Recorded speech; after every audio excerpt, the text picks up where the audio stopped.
Hey everybody, it is Yishan here. A new rank 8 came out, and I don't do too many reviews of cards on this channel, especially singular cards, but for any new rank 8 that's anywhere close to good, I've got to review it. You know I love those Grenmaju and rank 8 OTK strategies, and we've got an interesting one here in front of us today. So we're going to break it down for you, and I'm going to let you know what I think about it. So it's number one, which is really cool. We finally found the number one Xyz monster, Infection Buzz King.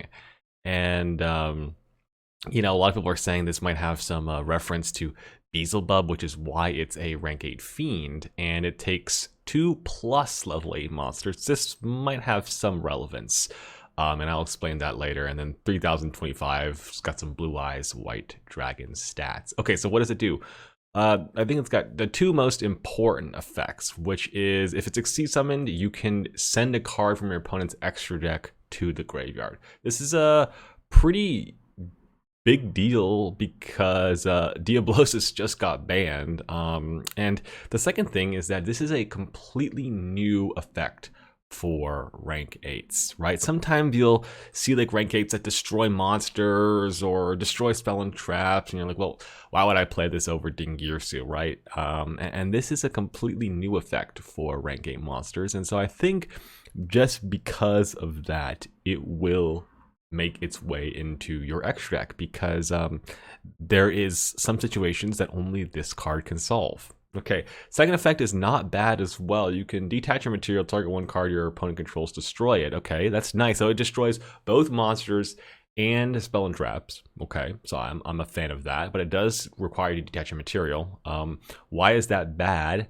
The only bad thing about detaching materials is that for these dark rank 8 Xyz monsters, you a lot of times want to rank them up into Pain Gainer, which is a sort of like a Zeus line, and then you can go into like the 7 sins, right? So Pain Gainer requires your Xyz monster to have 2 or more materials. If you detach one, if you make this with 2 level 8 monsters, you're going to detach one, and then you're going to not have 2 materials, and then you can't make Pain Gainer. So you can't go into those extra Zeus lines, which is unfortunate. But what this does do is it does burn. It's kind of funny. This has got a lot of references to Grenmaju being a rank 8. And also it does like the castle, golden castle level of burn, where it burns for half the attack it had on the field, which I think is, I don't know if that's a shout out to golden castle or just the kind of like saying half the attack. I don't really know. Maybe it's probably really strong. It can OTK really well for if it burned for the full attack. But yeah, I think that's a solid effect just basically in time. Like if you have a long game 1, game 2, and you get to choose for game 3 and there's like 1 minute left on the clock,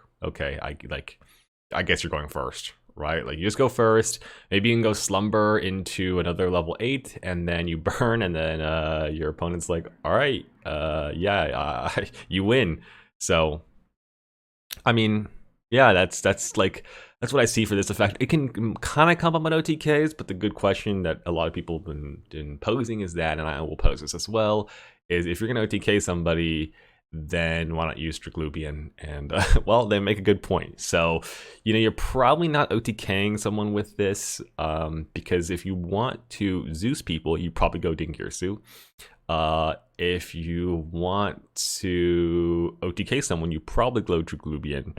And the third effect here is that once per turn during the standby phase, you can attach one card from your opponent's graveyard to this card as material. Now, unfortunately, this is when I first read this, I thought it was during your opponent's standby phase or the standby phase, but it's only during your standby phase, which really sucks because one weakness that rank 8s couldn't cover was like cards that banish themselves from graveyard for effect. A lot of like your opponent's random follow-up will be banishing from graveyard for effect, and while you have the Sanafond, the Sky Prison, to stop your opponent from special summoning monsters from the graveyard, you don't have anything to stop them from banishing for effect. And so I thought that, hey, or some sort of like spell and trap as well. And so I thought, hey, like maybe that would have been good. You could, not only that you could hit up your opponent's extra deck follow-up, you could also hit the graveyard follow-up, but this is honestly never going to happen because like if you like summon this and then it comes back around to your turn, it's very likely that you would have won anyway, right? So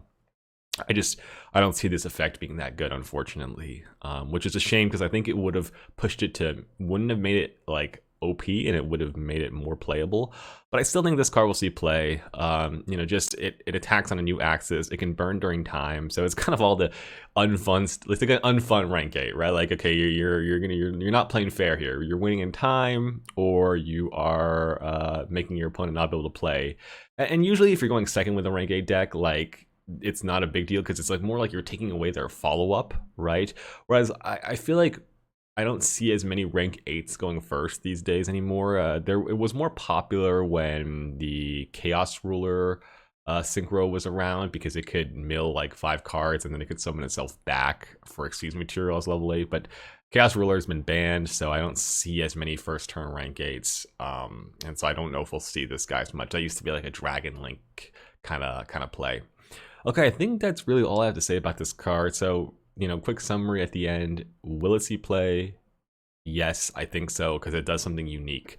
Is it super, super good? No, it's kind of a utility card, right? It's not like Dingirsu or Draglubian where you're summoning it like every game, or not every game, but you know you're gonna be summoning Dingirsu and Draglubian when you bring a rank 8 deck to a tournament. Whereas this one you might see him once in a while. So yeah, that's my thought about it. It's kind of funny that this card got revealed right after the Kashtira rank 7 got banned. I'm blanking on the Mind Hacker got banned that attacked your extra deck. But yeah, I think pretty balanced. Should see play. It'll be fun, but maybe not so fun for your opponents. All right, that's it for this video, guys. Subscribe if you haven't already, and I'll see you all in the next one.